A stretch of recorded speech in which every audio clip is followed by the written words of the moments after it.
Bienvenidos y bienvenidas a su programa Conociendo Otras Fronteras. Como siempre, traemos un programa cargado de un contenido muy interesante. Las noticias de lo que pasa en las migraciones, el contexto internacional, lo que pasa en el panorama económico y otros segmentos de su interés para que usted siga generando conocimiento y profundizando en lo que pasa a nivel internacional.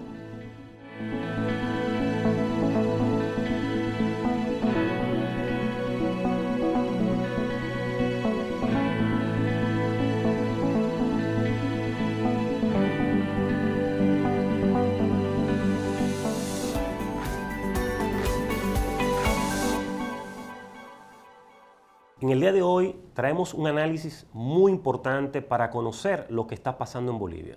Bolivia está ahora mismo inmersa en una guerra de intereses y pareciera algo muy extraño. Cuando decimos esto, lo hacemos porque históricamente quienes están en conflicto son dos grandes amigos. Uno de ellos, que es el presidente Luis Arce, que en su momento fue el ministro de Economía de Evo Morales, y el otro, indudablemente, una de las grandes figuras políticas en Bolivia, Evo Morales, que durante más de 13 años dirigió este país y se convirtió en el primer indígena en llegar al poder en este país. Estamos hablando de que durante el gobierno de Evo Morales, Bolivia comenzó a desarrollar todo un proceso de ascenso y crecimiento económico que superó 3 décadas en función de su crecimiento. Estamos hablando que durante todos sus años se mantuvo creciendo por encima de un 5%. Además de esto, hay hitos importantes que debemos de señalar que se generaron durante los gobiernos de Evo Morales. Lo primero es que llega a un país dividido donde las autoridades que estaban acostumbradas a dirigir este país, todos los recursos estaban enfocados exclusivamente en zonas económicas muy especializadas, donde el desarrollo se reflejaba en una parte muy reducida de la población de este país.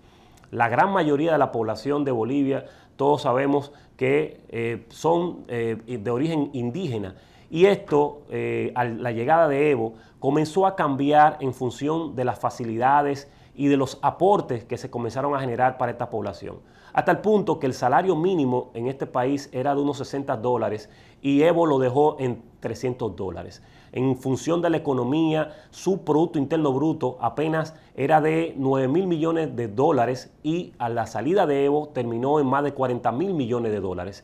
Y lo más interesante de todo esto fue la nacionalización de las grandes empresas, específicamente las productoras de petróleo y de gas natural, lo que le permitió a este país ahorrarse más de 74.000 millones de dólares que sirvieron para aportar al desarrollo de este país. Indudablemente que la entrada de Evo al poder en Bolivia hizo un antes y un después para el desarrollo de la población, hasta el punto que pudiéramos señalar que la pobreza extrema en este país era de un 38% y Evo la dejó en apenas un 8%. Estos son hitos que no pueden ser ocultados ni tampoco pueden ser negados por los propios grupos de derecha en este país.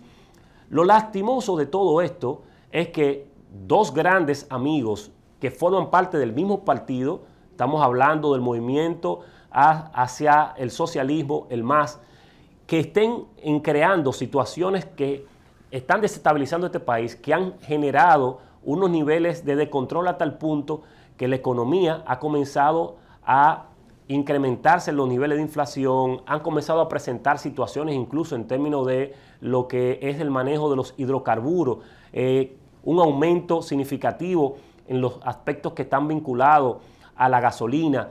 Además, el costo de la vida se ha disparado y todo esto básicamente por las diferencias que se han estado dando en estos dos grandes líderes que, de continuar de esta manera, estamos hablando que en las elecciones del 2025 estarían enfrentando posiblemente una salida del poder, porque la población comienza a ver que todo esto está enmarcado en quién se queda con el control del partido del MAS. Y además de un interés muy marcado de Evo Morales de volver al poder en las elecciones del 2025, cuando todos los elementos que vinculan el marco legal de este país indican que Evo Morales ya no puede volver al país, está vetado para que pueda volver a participar en unas elecciones, pero el interés de continuar dirigiendo los destinos de este país ha generado todos estos conflictos que ha dividido este partido, uno de los partidos más grandes de la historia de este país, y además ha generado situaciones de confrontamiento que durante más de 7 días hubieron unas movilizaciones durante todo el país para generar dificultad al gobierno de Luis Arce y seguir generando situaciones que pongan en aprieto la gobernabilidad de este país. Pareciera que continuamos con ese mesianismo que caracteriza el liderazgo político de América Latina, sin importar que sea de izquierda o de derecha, es lo que más daño le ha hecho a la historia de todos nuestros países.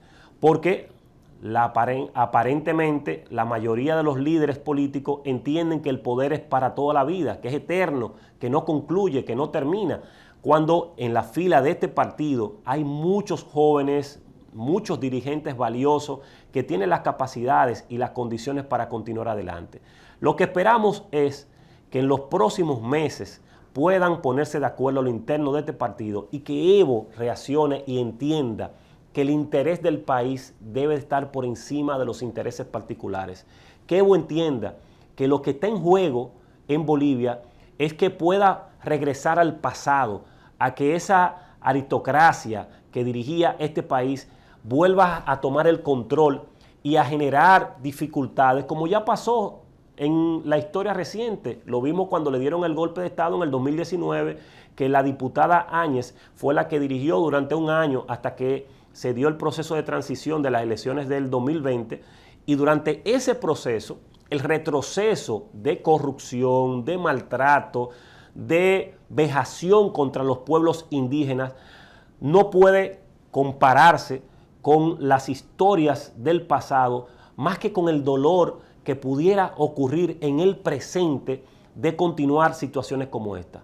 Por lo que apelamos al buen entendimiento de estos dos grandes hermanos, o que en algún momento fueron hermanos desde el punto de vista de sus relaciones políticas, para que comprendan que la única manera de que Bolivia puede seguir caminando hacia el desarrollo que se ha generado durante estos años de gobierno del MAS es que ellos puedan preservar la unidad de este partido.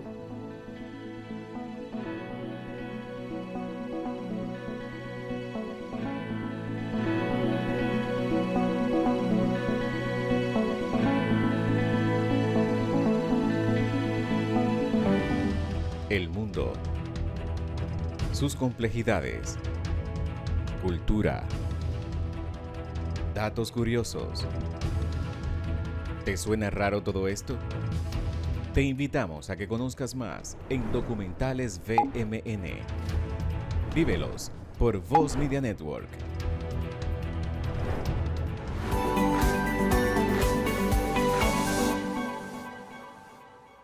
Hola mi gente, ¿qué tal? Bienvenido a su segmento Hablemos de Historia. En esta ocasión estaremos hablando del pelotero Felipe Rojas Salou. Acompáñame. Felipe Rojas Salou, nacido el 12 de mayo del 1935 en Bajo Jaina, es un ex jardinero, primera base y manager dominicano de Grandes Ligas del béisbol. Salou ha dirigido a los equipos Monterreal y San Francisco. Es el primer dominicano en jugar de manera regular en las Grandes Ligas y pertenece a una familia más notable del béisbol a finales del siglo XX. Felipe es un sabio del béisbol, el papá de la estrategia como manager.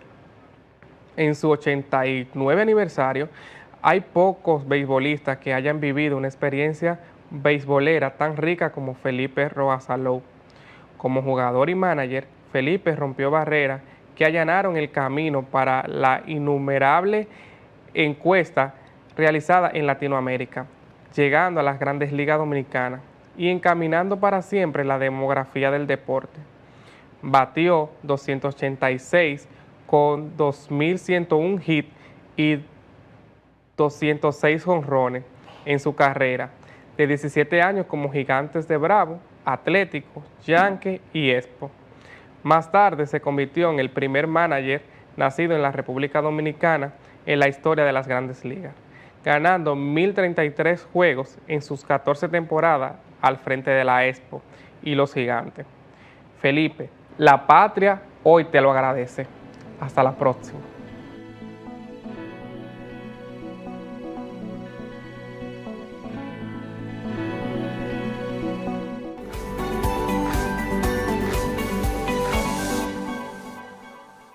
Estamos en su entrevista central del día de hoy con un invitado de lujo, un gran investigador, una persona que ha trabajado durante muchos años en el área económica y social, ha sido asesor del gobierno de El Salvador, pero además de eso es un gran académico y es escritor. Y lo mejor de todo eso es que es dominicano, radicado en El Salvador desde hace muchos años, y como le decíamos, tiene 38 años de ejercicio en el tema económico. Estamos hablando de César Augusto Sención. Bienvenido a su programa Conociendo Otras Fronteras. Bueno, muchas gracias a ustedes por invitarme, por darme esta oportunidad. Bueno, no sé si llamarle maestro, no sé si llamarle compatriota, compañero. La verdad es que sentimos mucha admiración y respeto por su gran trayectoria profesional y además como un gran defensor de los derechos fundamentales, tanto en su país como en República Dominicana. Y creo que una de las preguntas obligadas, sin lugar a dudas, es conocer ese fenómeno político que ha trascendido durante un buen tiempo en El Salvador y que ha cruzado las fronteras para convertirse en una figura comentada, valorada de manera muy positiva, pudiéramos decir, en otras latitudes del mundo. Estamos hablando de Bukele. ¿Cómo se dio esa transición?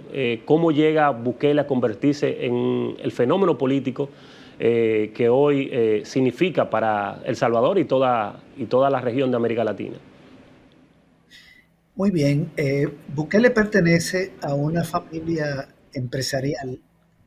Su familia tiene 2 empresas. No son de la familia más adinerada del país, digamos, un empresario importante, pero no de gran envergadura, no de los oligárquicos.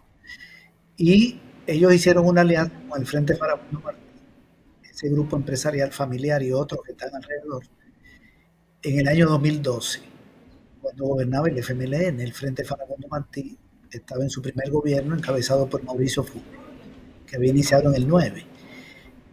Y Bukele fue alcalde de un municipio pequeño, en un departamento llamado La Libertad, que está pegado al departamento de San Salvador, como decir San Cristóbal, pero más pequeño que San Cristóbal, pero un municipio no del departamento de San Salvador.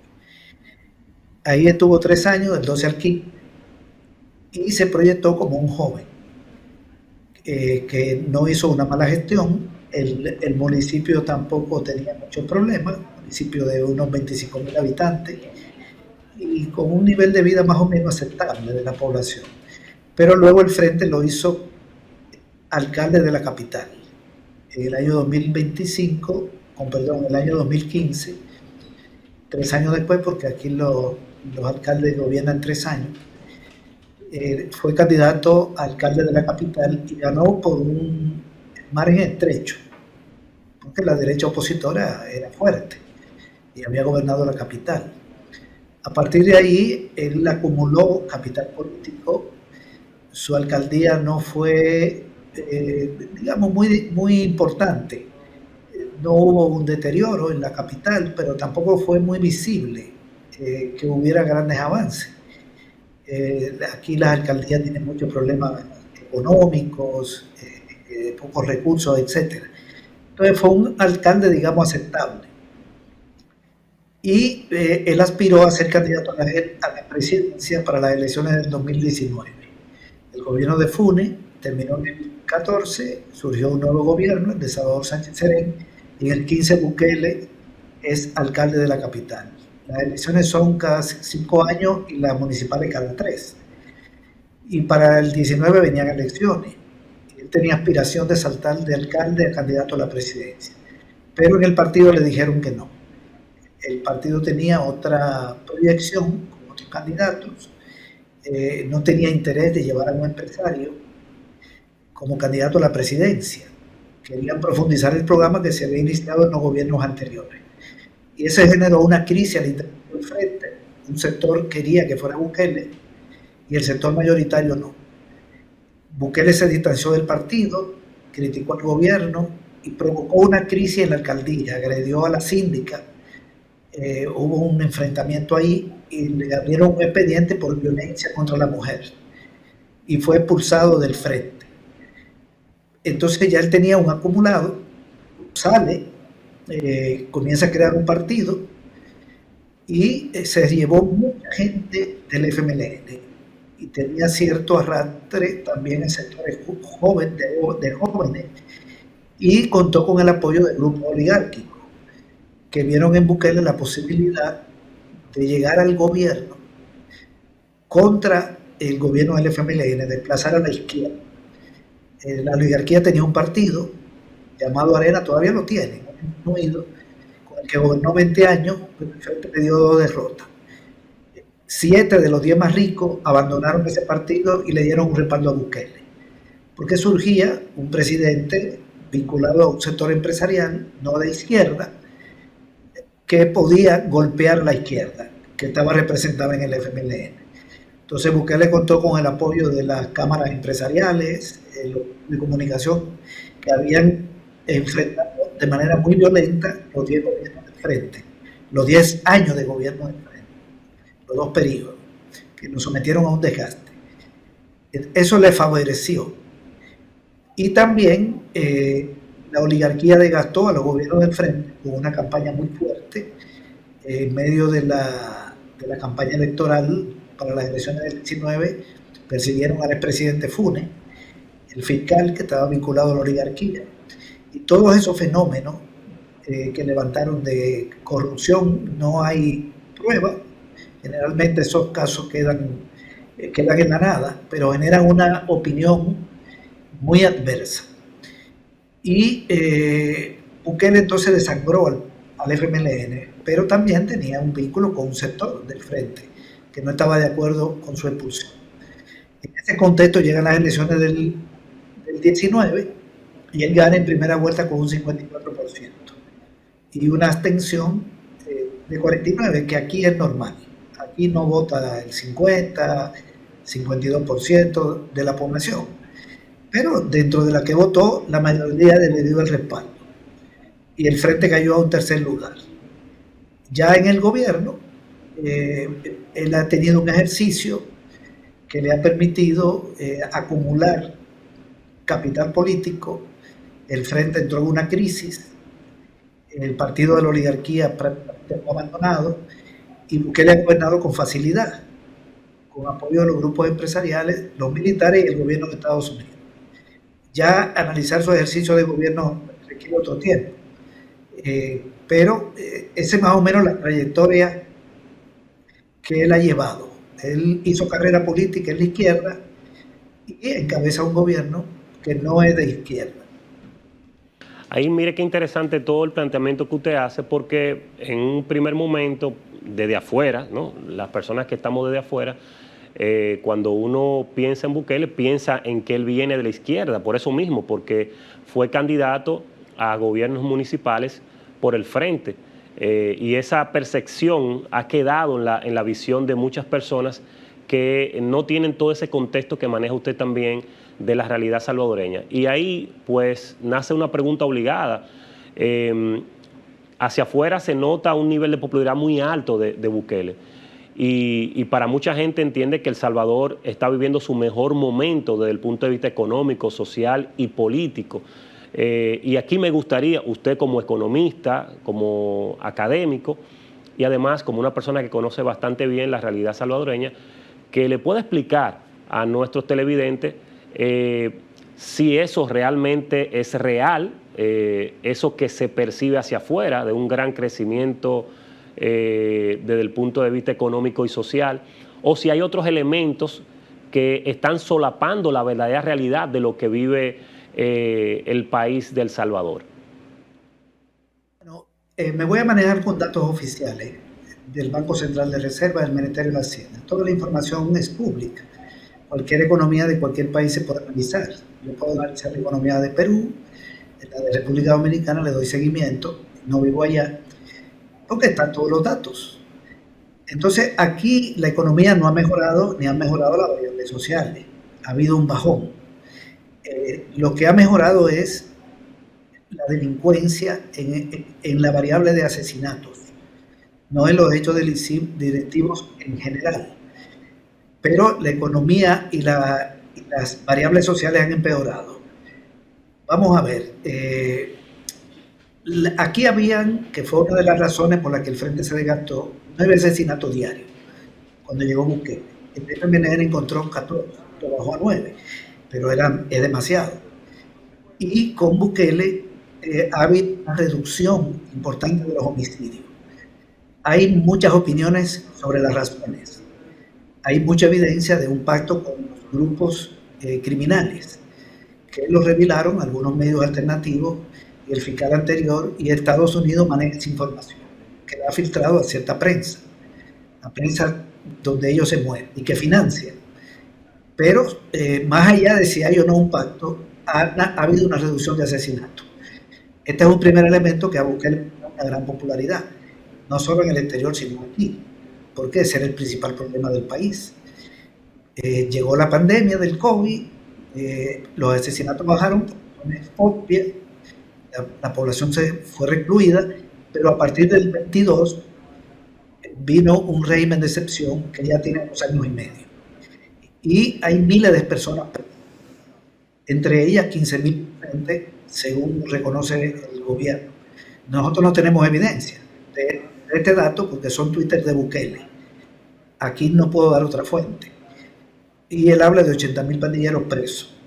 Esa cifra no puede ser real porque han capturado 20.000 celulares y 3.000 armas y $3 millones. Eso en China, porque habrían 60.000 pandilleros desarmados y sin celulares, 77.000 desarmados, 60.000 sin celulares. Eso está muy raro. Los datos de la Fiscalía contradicen los datos del Ejecutivo. Pero más allá de todo eso, se vive un mejor clima de seguridad en cuanto a la posibilidad de asesinato, aunque han aumentado la violencia sexual, las desapariciones, los hurtos y robos de vehículos y otros hechos delictivos. Lo segundo es, en 2021, Bukele logró mayoría en la Asamblea Legislativa, porque el año 2020 fue de COVID.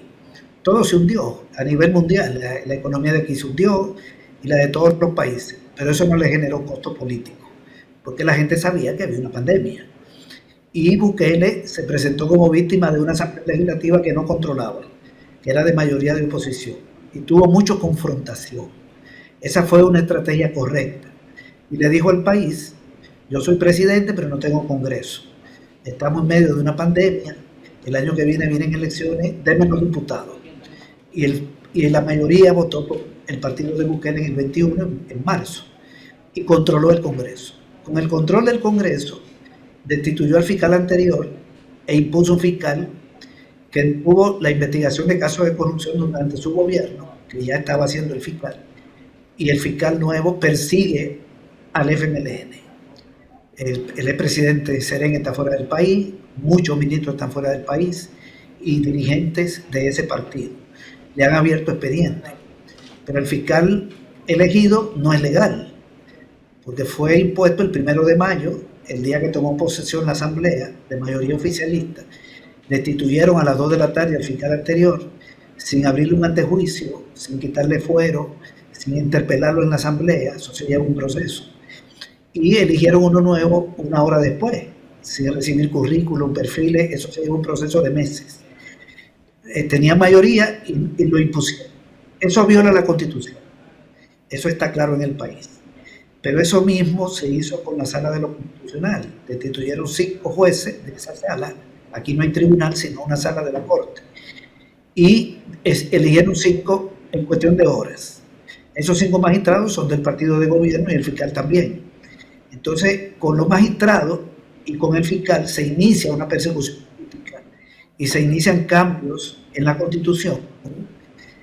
Permitir la reelección de Bukele en el año 2000. Esa era la esencia de esos cambios. Ok, pero la economía no mejora, lo que está dándole poder político.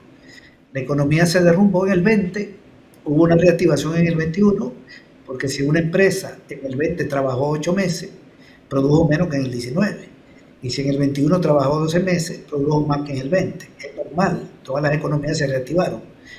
pero se enfrentó a un fenómeno que no existía aquí, que era la inflación. El país tenía 30 años de una inflación que no llegaba a 6%, y con Bukele llega a 6 y a 7%, y en el rubro de alimentos a 12 y 13%. Comienza un alza de precios, que es un elemento nuevo, y se deteriora también el comercio exterior, caída de exportaciones y aumento de importaciones, caída de reservas y aumento de la deuda pública, muchos préstamos y mucha venta de bonos, sobre todo préstamos con las AFP, con la Banca Nacional, con organismos multilaterales y venta de bonos. Y aumenta el gasto de propaganda, el gasto de seguridad, el gasto de la Fuerza Armada, pero no en las áreas sociales.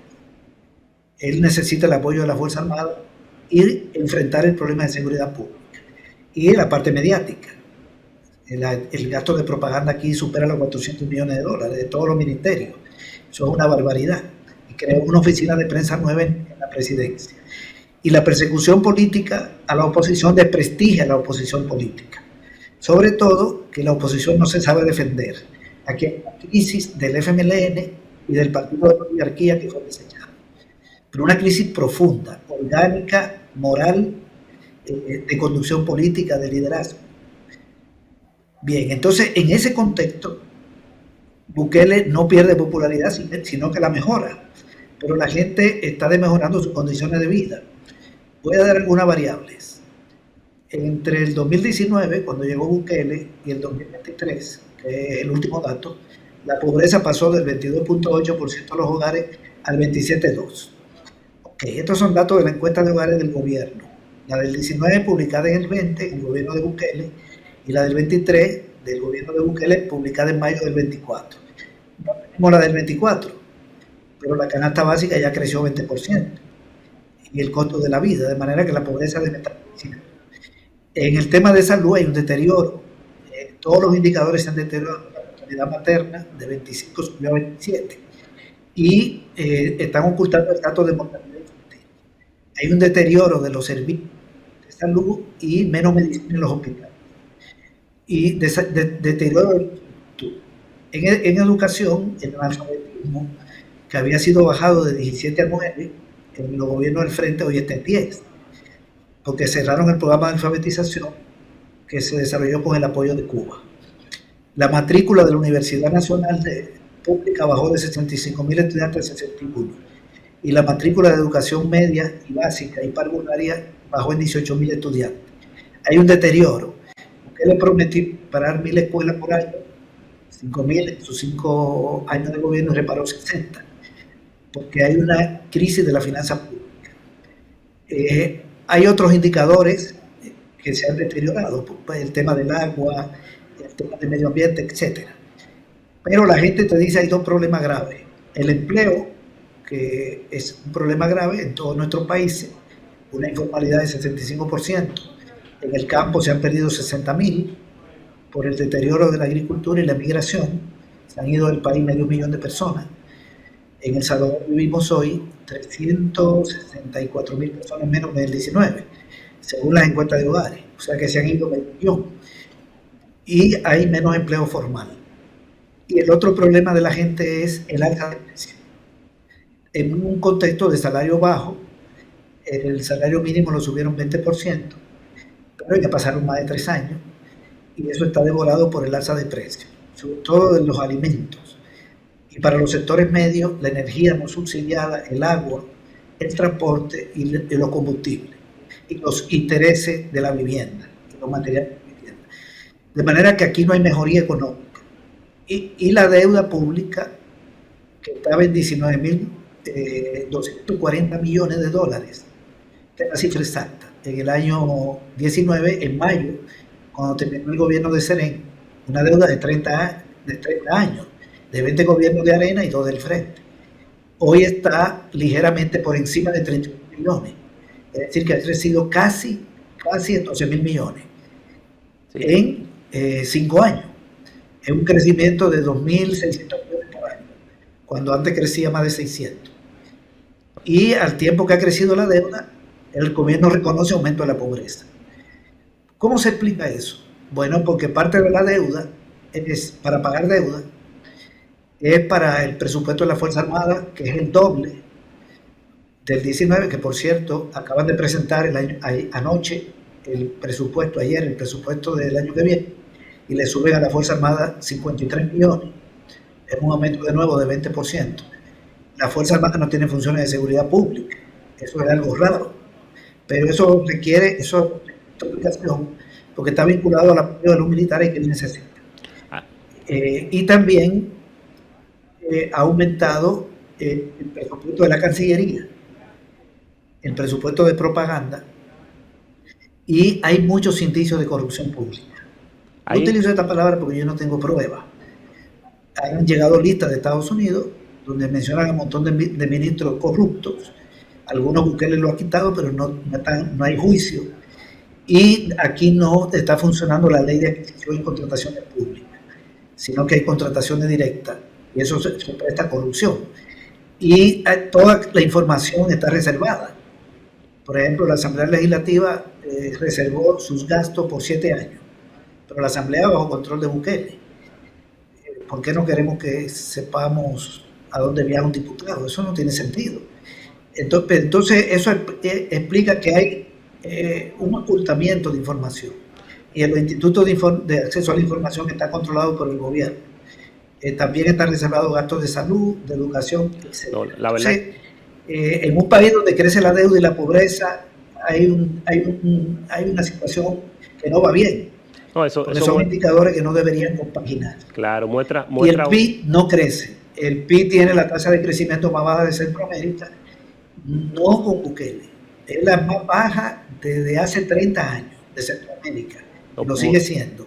No. Y ya Honduras superó El Salvador en el Producto Interno Bruto y se colocó como la cuarta economía el año pasado. El Salvador cayó en el cuarto lugar, por encima de Nicaragua, que se le está acercando. Y por el lado de las exportaciones, Nicaragua ya superó El Salvador en el año 2021. Y El Salvador es el quinto país exportador. Y también El Salvador es el último en inversión extranjera. 600 millones, República Dominicana recibe más de 3.000, Costa Rica más de 3.000, Guatemala 1.600, Honduras y Nicaragua más de 1.000, y El Salvador es el último desde el 2007, no con Bukele. Con Bukele sigue siendo el último. Entonces, y ahora hay inversión negativa. Hay unos indicadores que muestran ahí, entonces, Sención, unos indicadores que muestran una realidad totalmente diferente a la que se muestra hacia afuera. Usted ha mencionado indicadores de pobreza, que son los que muestran realmente cuando un país está desarrollándose en la medida que se ve una disminución de la pobreza. Y como usted ha indicado, la pobreza lo que se ha incrementado. El mismo tema del endeudamiento, que parece una tendencia en la región en función de la carrera de endeudamiento que llevan muchos de estos países. Algunos explican que el tema tiene que ver post pandemia, pero tomar recursos para pagar deuda y sobre todo para invertirlo en el área militar es un tema que preocupa bastante, y por eso me gustaría rescatar algo que usted señaló, y es cómo anda la oposición en El Salvador, porque mencionaba que hay una crisis moral que está afectando no solamente a la izquierda, sino también al partido tradicional que era el Arena. Pero me gustaría enfocarme en un primer momento en el frente, sobre todo porque hacia afuera se nota una caída bastante estrepitosa del frente. Fíjese que en las elecciones en las que Bukele ganó, el frente quedó en un tercer lugar y vemos que sigue un proceso de deterioro. Entonces, ¿a qué se debe esa crisis tan fuerte que está golpeando al frente farabundo? Y bueno, y posteriormente que usted también pueda reforzarnos la parte de Arena. ¿A qué se debe esa crisis desde el punto de vista político para estos dos partidos tradicionales? Que en un momento determinado quizás eran las dos fuerzas que controlaban la vida política en El Salvador. Muy buena pregunta. Solo que en 30 segundos sobre un aspecto del punto anterior. En el discurso de toma de posesión de su segundo mandato, Bukele calificó el país como un niño enfermo y que hay que cuidarlo. Y habló de una medicina amarga. Dijo, hemos mejorado en la seguridad, pero estamos mal en la economía. Entonces, el gobierno no ha divulgado logros económicos y sociales, sino que lo ha reconocido. Solo que está ofreciendo una medicina amarga, porque una negociación con el Fondo Monetario por un préstamo de 1.300 millones, pero no la han concluido. O sea, se está ejecutando un programa de ajuste que puede agravarse. Ok, yo creo que los éxitos que él muestra son en seguridad, pero aquí no hay avance económico ni social. Ahora bien, con respecto a la oposición, el FMLN entró en una crisis interna que se agudizó sobre todo durante su segundo gobierno. Ya con Bukele de alcalde, se generó una contradicción interna entre un sector vinculado a ese grupo empresarial de la familia Bukele, que tienen 2 empresas, yo decía, y otro sector que no quería que Bukele fuera candidato a la presidencia. Bien, eso generó un problema interno. Y cuando se le expulsó del partido, hubo voto en contra. Y Bukele se hizo muy simpático en las bases del partido. Ahí fracasó todo el trabajo de organización. La Secretaría de Organización del Frente creo que hizo un trabajo pésimo. Porque imagínate un país donde 10 años de gobierno del Frente, la pobreza baja de 38% de los hogares a 22.8%, reconocido por la CEPAL, y el pueblo vota por Bukele, y ahora con Bukele sube la pobreza y el pueblo le da una reelección. Eso te da una idea de un fracaso político. Bueno, en Brasil tuvimos una experiencia parecida. Sacaron 30 millones de la pobreza y ganó Bolsonaro. Porque lo que media la mente de una persona no es solo lo económico, hay muchos factores que influyen. Entonces el Frente no vinculó los programas sociales, que eran 40, vasos de leche escolar, alimentación escolar, paquetes escolares, 5 programas de desarrollo al agro, sede de Ciudad Mujer, Hospital de la Mujer, Hospital de la Unión. Aquí mejoraron los índices de salud. La mortalidad materna pasó de 49 que morían por cada 100.000 partos de niños y niñas que nacen vivos, si se metía el indicador, a 25, un bajón grande. Hoy está en 27. El analfabetismo lo redujeron. Hicieron una reforma de salud muy grande, con 576 equipos comunitarios de salud, integrados por médicos, enfermeras, promotoras de salud que llegaban a los hogares, elogiada a nivel de la OMS y la OPS. Dicen que la segunda mejor reforma de salud después de la de Cuba. La mortalidad infantil bajó de 23 a 9. En fin, una cantidad de inversión social. La política exterior cambió, las relaciones con Cuba, las relaciones con China. Y las condiciones de vida mejoraron.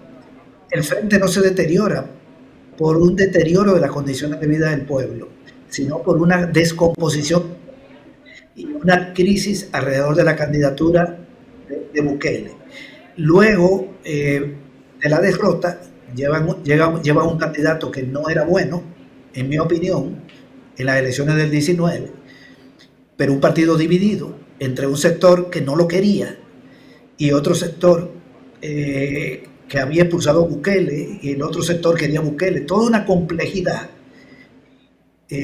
Un candidato que no surgía en consenso, sin condiciones para enfrentar al de la oligarquía ni a Bukele. Un fracaso de la Secretaría de Educación, que no ha educado su militancia, una militancia de un partido de izquierda, con una historia de guerra, que se va con un empresario, con un burgués, en términos de la economía política. Eso te expresa una debilidad ideológica en la militancia y la periferia que lo apoya. Todo eso salió a flote, esa debilidad. Luego del 19, con la derrota, la crisis interna se profundió en 2 sectores. Y Bukele persigue al sector que lo echó, o sea, el fiscal que responde a Bukele no persigue al grupo que dirige al Frente, porque el grupo que dirige al Frente desde el 19 es el grupo que se opuso a la expulsión de Bukele. Y aquí todos los perseguidos son de la oposición al grupo dirigente. Y el grupo dirigente no defiende a los perseguidos. Este es un hecho importante. En las elecciones del 21 y del 24, lo que decían los dirigentes del FMLN era que ellos cometieron errores en la dirección anterior. Y Bukele decía, bueno, sí, eso es lo que yo digo. Aquí no hay persecución política. Ustedes admiten que ellos son corruptos. Es decir, como que se montaron en la política. No sé si por ingenuidad, por falta de experiencia política o por otras razones. Pero el desprestigio se acumuló. y hay más de 50 entre ministros, viceministros, dirigentes que se han ido del país. El secretario general del FMLN se tuvo que ir del país porque lo acusaron el ex secretario general, Medardo González, de una corrupción de $1.400 cuando fue diputado 9 años. Medardo dijo, yo se lo puedo devolver, yo no he robado nada, pero yo no voy a regresar a El Salvador porque el fiscal no me va a hacer justicia. A ese nivel está la persecución. Pero la dirección del partido no defiende a su ex secretario general, que fue el que encabezó la lucha para impedir que Bukele, un empresario millonario, pasara a ser presidente y controlar el partido. Hay un escenario muy complicado. Y en el caso de Arena es muy fácil.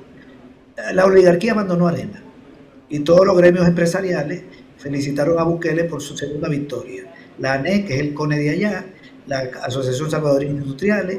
Si tú vienes acá, vas a encontrar todos los medios de comunicación de la derecha apoyando a Bukele. Porque él y la oligarquía lo entiende bien. Sí, nosotros no pudimos liquidar al frente y Bukele lo está liquidando. Entonces Bukele es el instrumento y es un empresario que no reconoce a Maduro, sino que reconoce a Guaidó, que no tiene relaciones con Venezuela, ataca al grupo Hamas, no ataca a Israel. A nivel internacional su política es de derecha. Entonces la oligarquía no tiene ningún problema con Bukele. No, eso veo, que a final de cuentas lo que se hace es que ellos han migrado de una sigla a otra, que la representa Bukele, para mantener los niveles de posicionamiento de la propia oligarquía de ese país. Reiterarle las gracias de verdad por su gentileza y por toda la información prestada. Y bueno, pues decirle a nuestros televidentes que continuaremos conectados en nuestro programa Conociendo Otras Fronteras.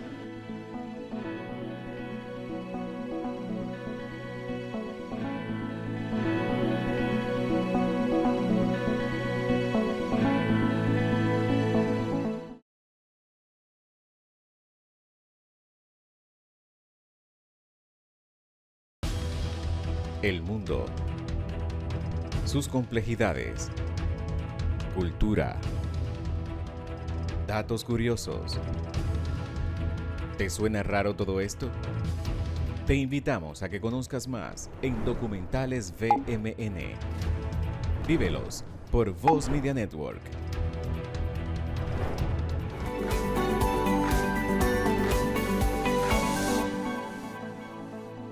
Como siempre, tratamos de conocer las últimas medidas que hay a nivel internacional en cuanto a las migraciones. Y para eso, nuestra experta Erika Viola en un cruce legal. Hola, buenas tardes. Muchas gracias, Murillo. Bienvenidos todos y todas a esta nueva entrega de su segmento Un Cruce Legal. En la tarde de hoy estaremos hablando de un interesante tema para todos los extranjeros que tienen interés en adquirir la nacionalidad dominicana.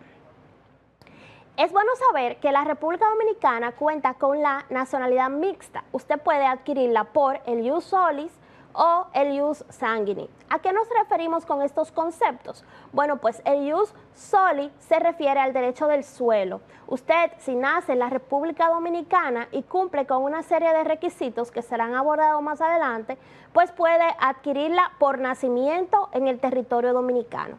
Asimismo, usted puede adquirir la nacionalidad dominicana por el ius sanguinis. Se refiere a el derecho de la sangre. Si su madre o su padre es dominicano, usted automáticamente adquiere la nacionalidad de su padre o su madre siendo dominicana. Esto aplica en los casos donde usted, como nacional extranjero, pues su país de origen apruebe la doble nacionalidad. ¿Qué quiere decir esto? Si hay un país que no aplica la doble nacionalidad, pues usted no puede aplicar a la nacionalidad dominicana si no rechaza la principal nacionalidad que usted tiene. ¿Cuáles condiciones se necesitan para ser nacional dominicano? Aparte de haber nacido en el país o de ser de padre o madre dominicana, son todos dominicanos. Las personas que nacen en el territorio dominicano, excluyendo los hijos e hijas de diplomáticos que estén en el país ocupando una función diplomática o consular, o los hijos de residentes ilegales que no tengan un estatus legal en la República Dominicana. ¿A qué nos referimos con esto? Si usted está de tránsito por la República Dominicana y no tiene usted una residencia legal que le permita residir en el territorio dominicano y usted tiene un hijo en la República Dominicana, al momento de usted dar a luz, usted va a ser inscrito en el libro de extranjería. Esto quiere decir que aunque usted nació en el territorio dominicano, no cumple con los requisitos que establece la ley dominicana para adquirir la nacionalidad dominicana. Entonces, si un turista está en el país y se le adelantó el parto a la madre y nace en el país, pues este turista no adquiere, este hijo de este turista no adquiere la nacionalidad dominicana por el derecho al suelo, atendiendo a que esta persona estaba de tránsito en el país. Es importante también que sepamos que los hijos de nacionales dominicanos que se encuentran en el exterior, es bueno que puedan hacer su procedimiento de la naturalización dominicana. ¿Qué ventajas y beneficios obtiene este procedimiento en la República Dominicana? Todo extranjero cuando ingresa al territorio dominicano y dura más de 6 meses, cuando va a salir del país, tiene que pagar impuestos porque es extranjero. Pero si es hijo de un padre o madre dominicana y hace su procedimiento de naturalización, ya no tiene que pagar impuestos como extranjero.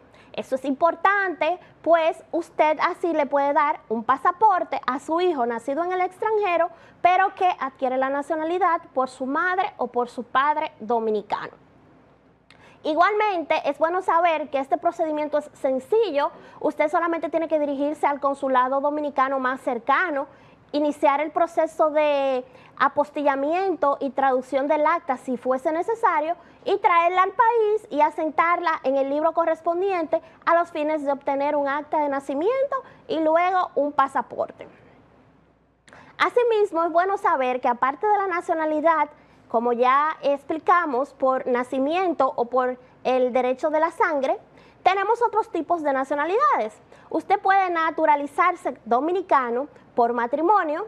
Si usted es extranjero y se casa con un nacional dominicano, usted puede hacer el procedimiento ante la Dirección General de Migración a los fines de obtener una residencia temporal, una residencia permanente y posteriormente realizar el procedimiento de naturalización y obtener la ciudadanía dominicana. Hay otros tipos de procedimientos para residencias permanentes en la República Dominicana por inversión, por rentistas o por trabajo. Esos son los procedimientos que aplican en la República Dominicana para que usted pueda vivir legalmente en el país.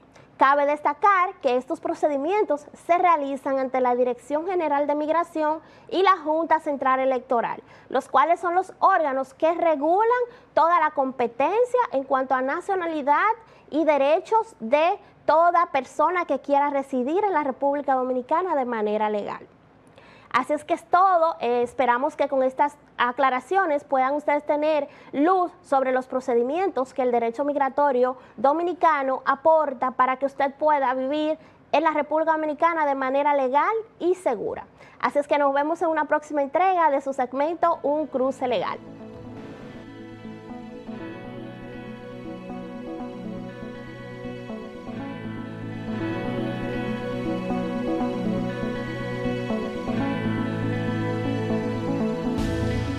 El mundo, sus complejidades, cultura, datos curiosos. ¿Te suena raro todo esto? Te invitamos a que conozcas más en Documentales VMN.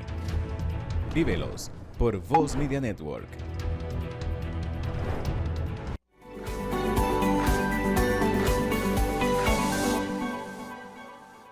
Las curiosidades, la ciencia, la educación están marcadas en este programa y en ese momento dirigidas por nuestra querida Amalia Morillo en ¿Sabías qué? Hola, hola, bienvenidos a tu segmento llamado ¿Sabías qué? En el día de hoy, como siempre, les traigo un tema sumamente importante. ¿Qué se celebra el 12 de octubre? Bueno, si no lo sabías, aquí te lo cuento todo. El 12 de octubre se celebra el Día de la Raza o el Día del Encuentro entre dos culturas. El Día de la Raza también es llamado Fiesta de la Hispanidad y fue instituido para contribuir a la unión de los pueblos que tienen en común el idioma, la religión, la raza y cultura. La denominación fue creada por el exministro español Faustino Rodríguez como presidente de la Unión Iberoamericana, que en el año 1913 pensó en una celebración que uniese a España e Iberoamericana, eligiendo para ello el día 12 de octubre. En el año 1914 se celebra el 12 de octubre por primera vez como Fiesta de la Raza. Y en el año 1915 pasa a llamarse el Día de la Raza. Espero que hayas aprendido algo nuevo en el día de hoy. Me despido de este segmento y por supuesto nos vemos en una próxima entrega. Hemos llegado al final de su programa Conociendo Otra Frontera, pero como siempre esperando que el contenido que le hemos suministrado haya sido de su interés y le permita seguir profundizando en los conocimientos internacionales. Así que la sintonía es para que continúe con este canal Voz Media y que en nuestras redes sociales nos pueda seguir. Y el domingo nos vemos a las 12 del mediodía.